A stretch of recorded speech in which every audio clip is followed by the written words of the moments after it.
Adam Turner, who's a fellow at Harvard, has released a damning book regarding our doctors and how they could potentially be selling our medical information to third parties, considering those third parties are multi-billion-dollar businesses. Now, the information that our doctors' offices usually sell to these third parties are anonymous. However, because of other sources of data, certain companies can actually figure out exactly who we are and possibly what type of medication we're prescribed. Let me give you the details on this. Now, according to The Guardian, although the data is nominally stripped of personal identifying information, data miners and brokers are working tirelessly to aggregate detailed dossiers on individual patients. The patients are merely called, let's say, 24601 instead of Jean Valjean. No, Jean Valjean. That's a reference to Les Mis. Oh, okay. Jean Valjean. By the way, I've seen that movie and the book, and I don't know why I didn't get that. Yeah, well, that's because you're not Javert looking for him the whole time. That's true. Now, patients are reduced to gender, age, particular ailments, and neighborhood. Then, Tanner said, data miners cross-reference that information with data from pharmacies about who they sell prescriptions to, culled by big drugstore chains like Rite Aid and CVS. Right? So think about that. You have two sources of data. You start connecting the dots, and it starts to become pretty easy to determine who's who, what type of medication they're prescribed, especially when you're looking at small towns with a small amount of small population of people. Finally, the patient is not really a component of this because their name and connection to the prescription have been stripped off. But again, people can connect the dots. Finally, a third kind of data called predictive analytics cross-references the other two and makes predictions about behavior with what Tanner calls a surprising degree of accuracy. So this is fairly obvious. Let me break down what's okay and what's going to happen instead. So if they just kept it the metadata and they're like, okay, hey, we want to find out the habits of 18 to 34-year-olds in the country, and so we would like to advertise to them, and so yada, yada. It's not a big deal as long as it doesn't identify who you are. I see almost nothing wrong with that. Mm-hmm.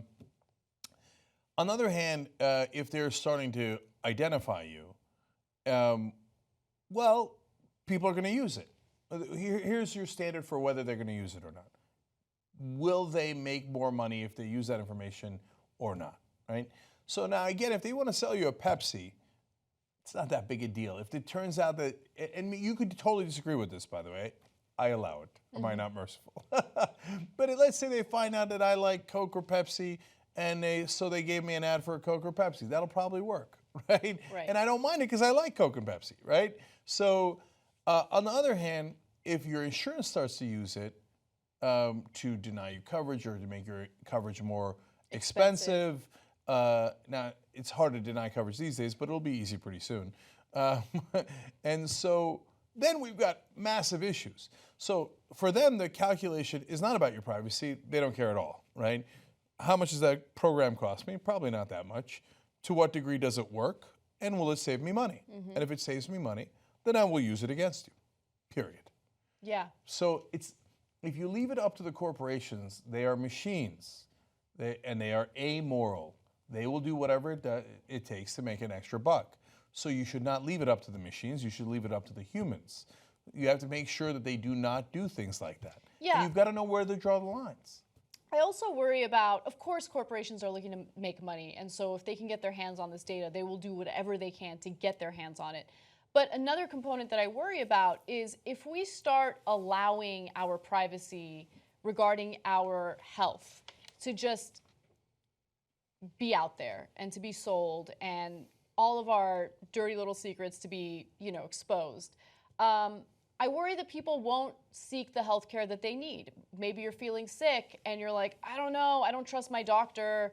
I don't want this information to get out there, so maybe I'll try to handle it myself. Like, I worry about that as well. And remember, you go to a doctor and you confide in him or her because you are under the assumption that it's all going to be private.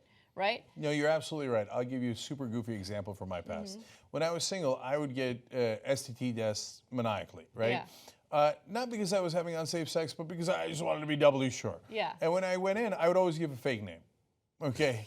Just in case it tested positive. I'd be like, Joe Johnson. Like, yeah, whatever, dude, okay? Right? And at the end, if it came out clean, I'd be like, oh, yeah, it was Cenk Uygur. Not really, because you get the results later. Okay, but anyway, to your point, this is not like other things.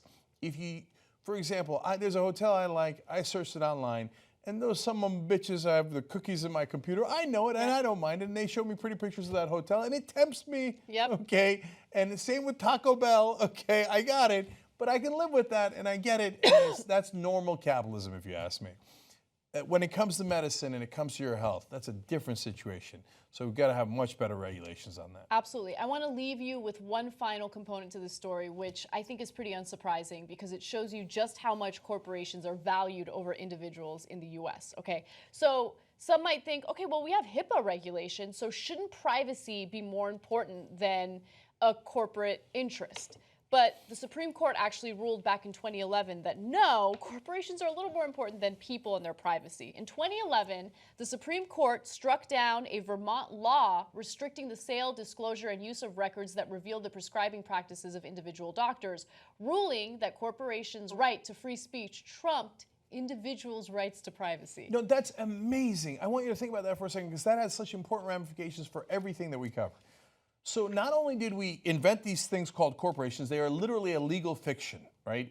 They don't exist in nature. If you run around in the, in the woods, you're not going to run into a corporation. It is something that we created as humans and empowered. And we wrote the rules for them. And we told them, hey, by the way, go make every single cent you can. And if there's anything in your path, crush it, destroy it, and just to make an extra penny. What a stupid thing to write into a code of a machine. And people always worried like, hey, one of the machines is going to take over. Hey, I got bad news for you. They already took over. They're called corporations.